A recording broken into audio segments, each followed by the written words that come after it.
I'm Dave Cathey, the food dude, and the holidays are right around the corner. Some of you might not want to cook. Turkey's in season. If you're like me, you're tired of it, and you're thinking, what can I go get, feed a bunch of people? Well, barbecue, duh, we live in Oklahoma. Well, there's a new place called BBQ Chop Shop. It's great barbecue, but what I really like about it is there's a lot of rock and roll going on in here. It's more than just good ribs and brisket, which it is. There's a different attitude. Let's go check it out.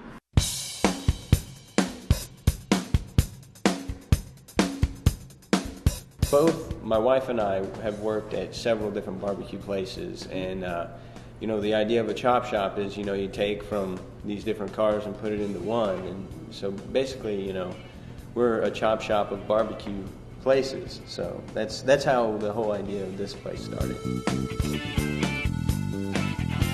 First of all, the brisket is, one thing I have to say about the brisket is lean as anything.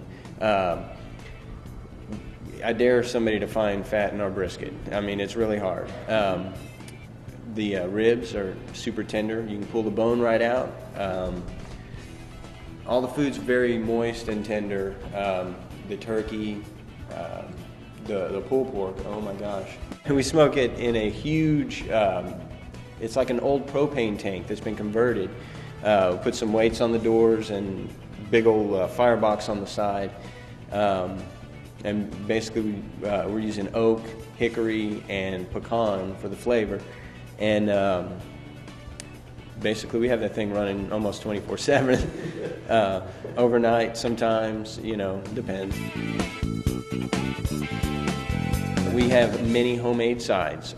Everything is made here. We do potato salad, coleslaw, same deal. We mix all that in with it's a celery seed dressing, and then we throw some seasonings in with that, really give it a nice, zip-zoo-dah, We do also, one of our favorites, the cream corn. It's homemade. A lot of people think, oh, cream corn, I don't want corn out of the can. We make it here. We throw cream cheese and butter, milk and sugar and just all sorts of stuff at it.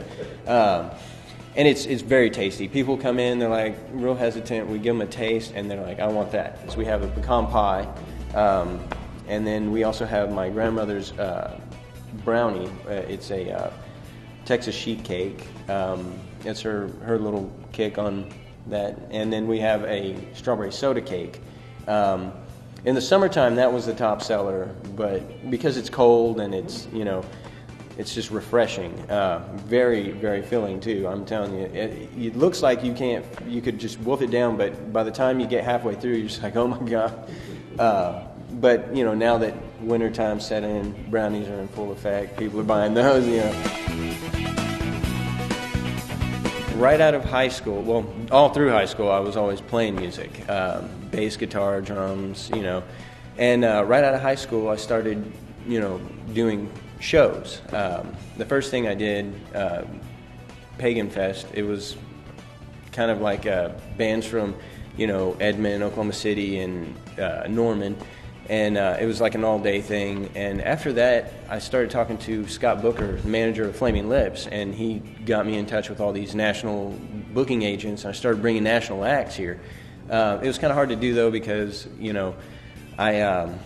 I didn't have my own venue, and when you don't have your own venue, you're kind of at the mercy of everybody else, and shows may slip from your fingers because a venue says, oh well, we got something else we have to do tonight or whatever. So I stopped doing that, and eventually we want to try and start doing that, maybe incorporate it into the place. I've always been interested in doing live music, and I still have the contacts and stuff, so I kind of want to, at some point, build a little stage or, a deck out there or something. We can do some live shows.